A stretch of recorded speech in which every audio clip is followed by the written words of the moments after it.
Ever wonder what it's like to be 007?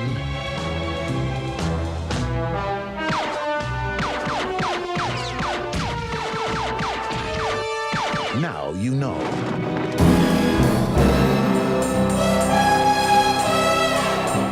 Hello and welcome back to my review series on novelty board games. Given that I've produced 3 separate videos about the James Bond movies, you can probably tell I'm a fan of that series. So when I started these board game reviews, I knew I would eventually get to one of the many 007 based games that are out there. This is one of the earliest of those games, released in 1964, when there were only 3 James Bond movies produced at that point. Keep this in mind. On a side note, I can safely say I'm not the only one with this game in my collection. This very game is also currently part of an exhibit at the International Spy Museum in Washington, D.C. That place is really cool, by the way. If you're in D.C., I would check it out. But, since we're not there now, let's dive right into 1964's James Bond 007 Secret Agent game. Roll 'em! The game makes a hell of a first impression, I'll give it that. This box art is just perfect. You've got Bond punching out a goon in a trench coat while a sexy woman looks on. Classic Bond. Nicely done. It's just too bad Milton Bradley's stuck on this ugly sidebar here. We saw this on the Terminator 2 game as well. It's obnoxious. As are the game pieces, which are these basic-ass red cards, these tiny plastic men who have their hand in their pocket. I sincerely doubt these were specifically designed for this game. And then these, what, ecstasy tablets? Great. Maybe it'll make the game more fun. Anyway, then we have the game board, which is just a mess.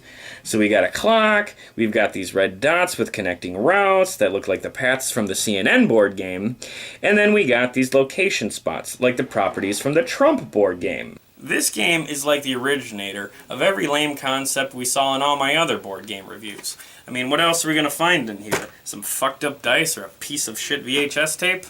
Okay, let's actually look at some of these properties here. Are they even consistent with the first 3 films? Well, there's the casino, so obviously that checks out. There's a garage, so that's fine. Got a subway station, probably, yeah. And then you got the factory. Oh, and a warehouse. That's nice that those are 2 separate spots. Real original. Oh, and then you got a sewer. This game has got a sewer level. Always the best part of any video game, so why not? Actually, there is a sewer scene in From Russia with Love, so I really can't complain. And then we've got a fishing boat, and that was in Dr. No, so that's fine. But then we got some other ones that relate much closer to scenes from movies released long after this game. Like the cemetery. That's where the voodoo ritual was in Live and Let Die. Or the opening scene of For Your Eyes Only. And then the mountain cabin. Well, that could be The Spy Who Loved Me, For Your Eyes Only, or even Spectre. And check this out. Deserted Mine. What, was this game predicting A View to a Kill? And finally, there's Back Alley. Okay.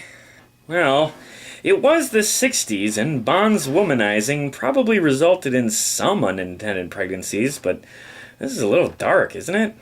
And this is a kid's game. You know what would have been better locations? How about a palace made out of ice? Or a hall of mirrors? Or a submarine disguised as an iceberg? Or even just outer space? And by the way, I don't know if you noticed, but these locations are all numbered from 1 to 12, but I only showed 11. That's because the game makers forgot to include a number 9 spot. Wow, nicely done, Milton Bradley. Thrown off by counting. I must say that's a new one. Alright, so the setup is weak, but can the game itself save it? Here's how you play.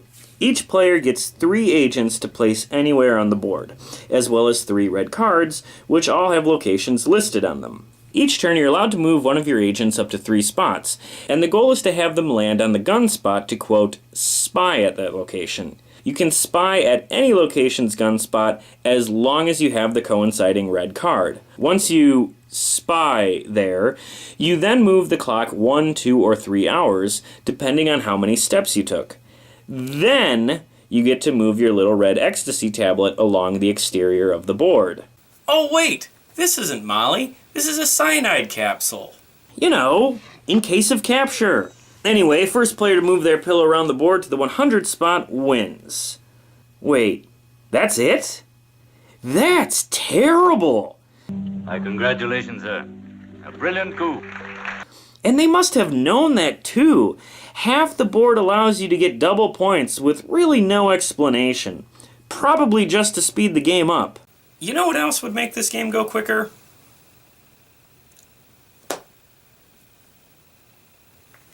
This is garbage. First off, it's just as boring as it can get. Secondly, there is no real strategy here. You can fuck around with the clock to screw over your opponent, but only at the end, because the double points sections allows every player to erase any other player's lead. And even if you do tinker with the clock at the end to win, who cares? There's no joy in winning here, because there is no joy in playing. And finally, the worst part of this game is that it has nothing to do with James Bond. So you start with 3 agents. Okay, no. James Bond is one guy. Unless we're talking about the training scene from The Living Daylights with the other 2 00 agents. And you know what? We're fucking not. So never mind. Secondly, this game is for up to 4 players. So are you all James Bond or what? Oh, wait. Here are the instructions. James Bond's secret agents in groups of 3. Oh, okay. So none of these guys are James Bond. Well, that's fine. But who are we? The players supposed to be? Ourselves? Did we just hire spies from the James Bond agency? Are these just fucking mercenaries? You know what? It doesn't matter. But here's another thing. Spying. Even in quotes in the instructions. So you go to each location and spy. Okay, I'll bite. What did I spy on? What did I find? What mystery did I unravel in the fucking sewer? You want to know what I found in the sewer? This fucking game. And what's with the clock rewarding points depending on what time of day it is? Why am I rewarded for spying at 10 or 11 at night, but punished at 1 or 2 in the morning? Does Bond have a curfew or something? Look, I know I'm overthinking this shit, but is this what board games were in the 60s? I mean, this was before video games and even VHS tapes. So if you're a kid in the 60s and you see the James Bond movies and you love them, so you want to relive the adventures, is your only option this bullshit? That sucks, man. This game involves no cars, no gadgets, no villains, no women, no saving the world, and let's be real, no actual spying. It doesn't make any genuine effort to bring the James Bond universe to a tabletop game. I like that James Bond is ugly now. I like that he doesn't have any gadgets. I like that he's not good at shooting, doesn't say funny quips, or do any James Bond stuff. Like the Pink Panther game, it gets the whole setup wrong. And like the Miami Vice game, it clearly has just slapped the James Bond name on a previously designed game concept. And a weak one at that. So yeah, if you see this game somewhere, don't waste your money. But if you have it in your possession anyway, here's my suggestion. Take the cover, cut this part off, put this part on your wall, and then throw the rest of the game directly in the trash. Is James Bond really that hard of a game concept? Is it really too much to ask for a game that lets you kill Walken, fuck Octopussy, and then, I don't know, do a little windsurfing after? I mean, damn. Now, to be fair, there were a bunch of Bond board games that followed this one, and from what I've read, some appear just as bad, but others show some potential. No promises, but I hope to get to some more of those later on. Good. Otherwise, join me next time, and we'll get into something a little more complex. Stop him! He's supposed to die! Nice work, Homer! Am I proud of you? Well, When you go home tonight, there's gonna be another story on your house. Thank you.